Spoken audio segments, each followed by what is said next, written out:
Welcome to our series on the lawful and the unlawful in Islam.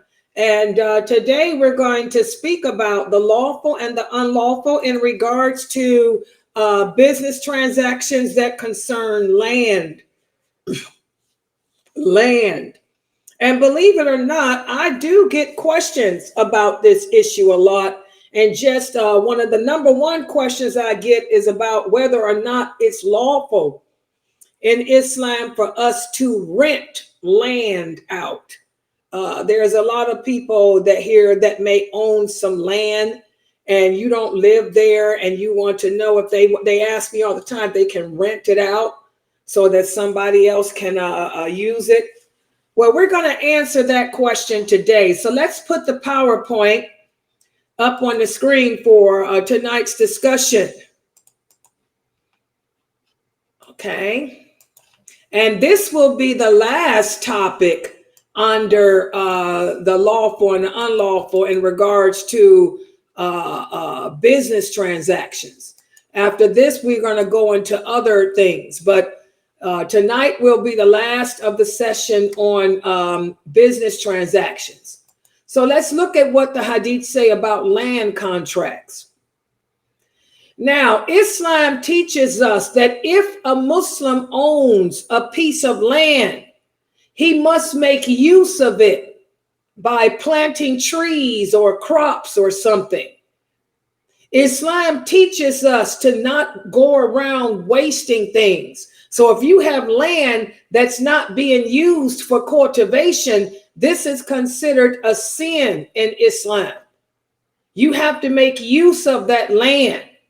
And there are several options available for a person who owns land. For example, number one, he can cultivate the land for himself. Okay, and this is commendable. And the person that owns the land will be rewarded by Allah for whatever men or animals or insects eat from it. From whatever you grow on your land, Allah will reward you for whoever eats from it. And remember, the Ansar, they were farmers. So this is one of the things you can do with some land. If you have land that belongs to you, you can cultivate it, plant trees, plant flowers, plant crops, and Allah will reward you for whoever benefits from that land.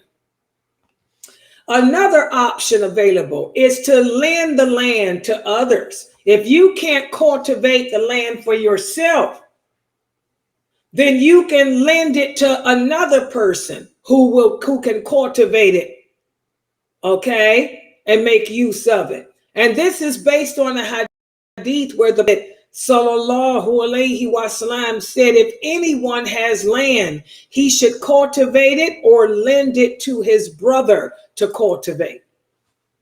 We also have another hadith where Saud Jabir said, in the time of the Prophet Sallallahu Alaihi Wasallam, we used to do planting on a piece of land. In return, we would get what remains in the ears after they were threshed.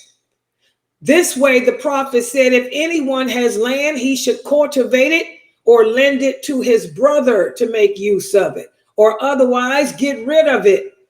So that's the answer. Like, for example, just recently, I had a brother ask me that question. He said, Sister Layla, I have some land that I own down south in Southern Ohio. He said, I don't make use of it. He said, and there is nobody I know that wants to borrow it to make use of it either. So what do? I told him this hadith, sell it, get rid of it. Get rid of it. If you're not going to make use of that land, get rid of it. Okay. Don't let it sit there and be just wasted. And that's the hadith.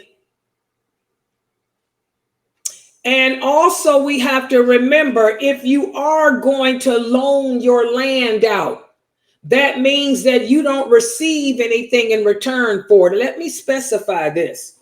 There are some people who have land and they let somebody else use it to grow things. And they say, give me a part of what you make or pay me a certain amount of money. We can't do that. We can't rent land out. So if you got some property and you're not going to make use of it, you have to let it go, get rid of it, sell it or something else, but you cannot just sit there and keep it and do nothing with it, nor can you charge others to use it. We have this opinion of Ibn Abbas. He said that the Prophet sallallahu alaihi wasallam's order to lend the cultivatable land to others, if you don't use it for yourself, was not intended as a command which must be obeyed, but only as a recommendation. So again, it's recommended. We also have a hadith where, as Amir ibn Dinar said, I said to Taus, who's one of the friends of Ibn Abbas, I wish you would leave off sharecropping, since people claim that the Prophet forbade it. And Taos told him the most knowledgeable amongst them is Ibn Abbas. And he told me that the Prophet did not forbid it, but instead said, lend it free to your brother. That's better than asking for a fixed sum from him. So it's best to give it to your brother for free than to ask him for a payment. So those are two suggestions a person can do with some land. The third alternative is to let out his land to a person who will make use of it, using that and have that person use his own equipment, his own seeds, his own animals, on the condition that you get a specified percentage, such as a third or a half or whatever you agree upon to produce whatever is on the land. This is called sharecropping. So sharecropping is permissible in Islam because it's what the Prophet did with the people of Khaybar.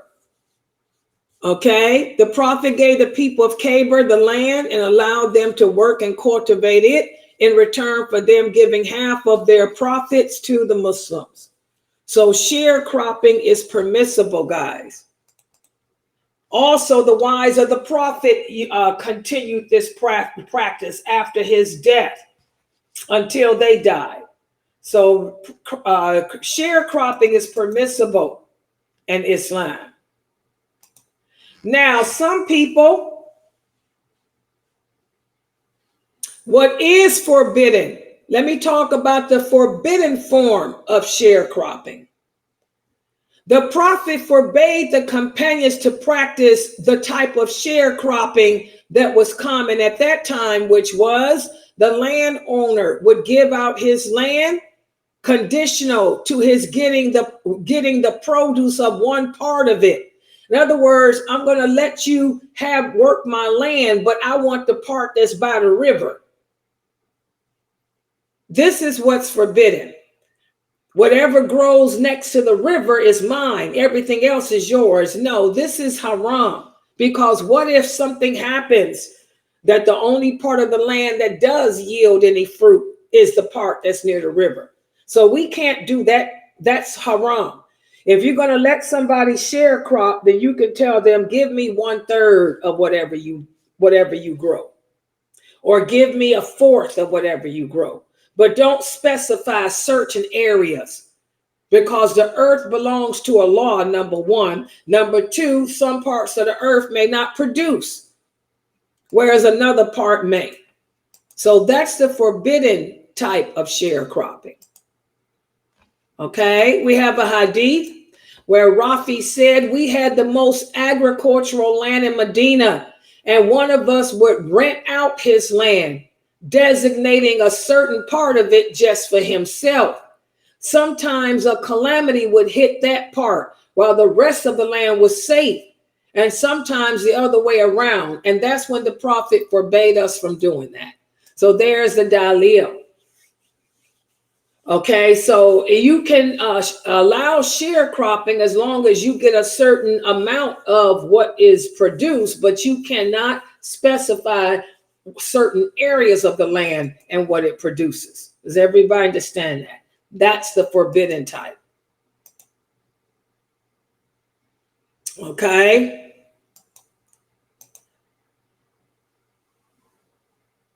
Also, if you are a landowner A landowner and a cultivator have to be generous with each other. The landowner should not demand too high of a yield of produce for himself. And the worker should take care of the land to make sure the land stays irrigated and cared for. Ibn Abbas tells us that the Prophet sallallahu alaihi wasallam did not forbid sharecropping, but he advised that the owner and the person that's working the land be considerate of each other. Okay, don't try to cheat each other. All right. So these are some of the important rules to abide by. And then there's a fourth option available to the Muslim who owns land. And that is, people want to know, can I lease it? Can I lease the land for a fixed amount of money?